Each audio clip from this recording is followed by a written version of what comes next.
Bonsoir et bienvenue pour ce 56e épisode d'Anime Time. Pour ceux qui me suivent sur Twitter, vous êtes au courant de ce qui s'est passé il y a pas longtemps. En fait, en regardant le planning d'Anime Time, je me suis rendu compte que j'ai oublié l'Anime Time numéro 66. Donc j'ai dû revoir presque entièrement tout le planning de la saison 4 et de la saison 5. Au grand bonheur de ceux qui voulaient voir un Anime Time sur Nanbaka. Mais il restait tout de même un trou, je lui ai demandé sur Twitter des idées pour le combler. Mais finalement, je suis quand même resté sur quelque chose que j'avais en tête depuis longtemps. Aujourd'hui, je vous présente la mélancolie d'Haruhi Suzumiya.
Suzumiya Haruhi no Yutsu est un shonen. A la base, c'était un light novel en 11 volumes écrit par Nagaru Tanikawa. Il a été publié dans le magazine Kakodawa Shoten et ensuite adapté en manga en 20 volumes, sans compter tous les bonus de type mini Haruhi Suzumiya et Churuya. L'anime de son côté a été produit par le studio Kyoto Animation. La saison 1 est en 14 épisodes sortis en 2006 et la saison 2 elle est sortie en 2009. Elle est en 14 épisodes plus 14 épisodes inédits. En fait, ils ont juste rediffusé les épisodes de la saison 1 et ils ont fait c'est la saison 2 les gars, c'est la Haruhi Suzumiya de 2009. Wouhou. Bref, sérieusement, j'ai une question pour vous. Comment vous trouvez le monde dans lequel on vit? Je sais pas combien de fois je vais devoir vous le dire, mais que ça soit depuis l'Anime Time sur To Love Ro ou l'Anime Time sur Boku Dakegai Naimashi, rien n'a changé, on vous entend pas. Peu importe votre réponse, Kyon lui, il ne croit à rien de surnaturel. Pour lui, il vit dans un monde normal avec des gens normaux. J'ai vraiment besoin de faire un commentaire? Non. Au début de l'anime, c'est la rentrée à la North High School. Ouais, attendez, 30 secondes, non mais qu'on soit d'accord.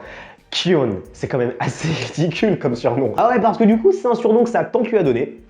Et que sa petite sœur, à force de le répéter, l'a un peu étendu à tous ses potes. Ouais, tous les potes de Kyon l'appellent Kyon. Franchement, je savais pas qu'un truc qu'on voyait 3 secondes par épisode dans l'anime et dont on ne connaissait même pas le nom pouvait avoir autant d'influence sur un personnage principal. Et le vrai prénom de Kyon, bah on le connaît pas non plus. Bref, Kyon se trouve dans une nouvelle classe avec des nouveaux gens, dont une personne qui va très vite se faire remarquer lors des présentations. 鈴宮春日ただの人間には興味ありませんこの中に宇宙人未来人異世界人超能力者がいたら私のところに来なさい以上 Et dites-vous que la Haruhi, elle est plutôt normale. Hein. Oui, parce qu'en plus d'être extravertie, arrête de mytho, elle est aussi très excentrique. Par exemple, elle change tous les jours de coupe de cheveux. Pour la petite anecdote, pour ceux qui me suivent aussi pour Yandere Sunator, vous vous souvenez lorsque Yandere Dev parlait de Kizana et de Kokona, le fait qu'elles se ressemblaient trop et tout, il avait évoqué l'idée qu'à un moment, peut-être que Kizana pourrait chaque jour changer de coupe de cheveux. Eh bien, le truc qu'on voit en fond, c'est Haruhi Suzumiya. Et ouais, malgré que Haruhi soit assez dérangée, elle est juste conne. Bah, Kyon, comme il est assis à côté, il essaye quand même un peu de lui parler. Petit à petit, il arrive à dénouer le dialogue avec elle. Vous sentez cette odeur? De quelle odeur tu parles? Ah, ouais. Ça pue la merde. Un jour, sans prévenir, comme ça, hein, ça lui est passé par la tête, Haruhi décide d'ouvrir une brigade, un club, la brigade SOS. Ce n'est pas le nom qu'Haruhi voulait lui donner à la base, mais c'est mieux que rien. Le problème, c'est qu'elle a enrôlé Kyon dans sa brigade, sans prévenir et sans lui demander son avis en fait. Et en plus, pour trouver une salle, qu'est-ce qu'elle a fait? Elle a décidé de squatter la salle du club de littérature. Club qui comprend qu'un seul membre, Nagato Yuki. D'ailleurs, qu'on squatte sa salle ou pas, Nagato, elle s'en bat les couilles. Haruhi, elle a aussi recruté Asaina Mikuru. Elle l'a aussi forcé à s'habiller en servante à chaque fois qu'elle était dans la salle du club. À un moment, Haruhi a eu besoin d'un ordinateur. Laisse-moi deviner, elle s'est acheté un ordinateur comme tout le monde? Non, elle a réussi à négocier avec les membres du club d'informatique. C'est ça que t'appelles négocier? Comme il manquait un membre à la brigade, Haruhi voulait recruter un mystérieux élève transféré. Sauf qu'il n'y avait pas de mystérieux élève transféré. Si, il y en a un. Tu te fous de ma gueule. Et cet élève s'appelle Itsuki Koizumi. C'est un mystérieux élève transféré. Sans blague, dis wallah, j'avais pas remarqué. Juste une petite question, il a quoi de mystérieux en fait? Il est mystérieux le fait d'avoir été transféré au moment où Haruhi voulait recruter un élève transféré. Mais t'es complètement con! C'est juste une coïncidence? Non, en fait, Haruhi a le pouvoir d'influer sur le monde qui l'entoure. Tu te fous de ma gueule, c'est ça ton excuse pour expliquer tout le bullshit qui se passe dans cet animé? Haruhi, elle veut absolument rencontrer des espieuses, des êtres venus du futur ou des extraterrestres. Et bah du coup, elle est entourée par un espieur, un être venu du futur et un alien. Attends, du coup, juste pour savoir, Kyun, c'est quoi? C'est un robot? Il maîtrise la magie? Non, au pire, il maîtrise le RERB, mais c'est tout. En fait, la seule utilité de Kyun, c'est d'empêcher qu'Haruhi aille trop loin. Il a pas réussi. Ah oui, une dernière chose. Haruhi n'est pas au courant du pouvoir qu'elle possède. Bah ça, c'est tant mieux. Imaginez ne serait-ce qu'une seconde, qu'est-ce qui se passerait si Haruhi savait le pouvoir qu'elle avait? Non, en fait, mieux vaut pas imaginer. Pour conclure sur la mélancolie d'Haruhi Suzumiya, franchement, je m'attendais à mieux. J'ai eu beaucoup de retours positifs sur cet animé, comme qu'il était très profond, comme quoi il était très intéressant. C'est pas faux. Pour ce qui est du background, là, on parle d'un slice of life, donc on a une petite case de personnages. Ça va, c'est sympathique. On apprend à les connaître. Bon, c'est pas totalement vrai, mais franchement, ça va, ils s'en sortent plutôt bien.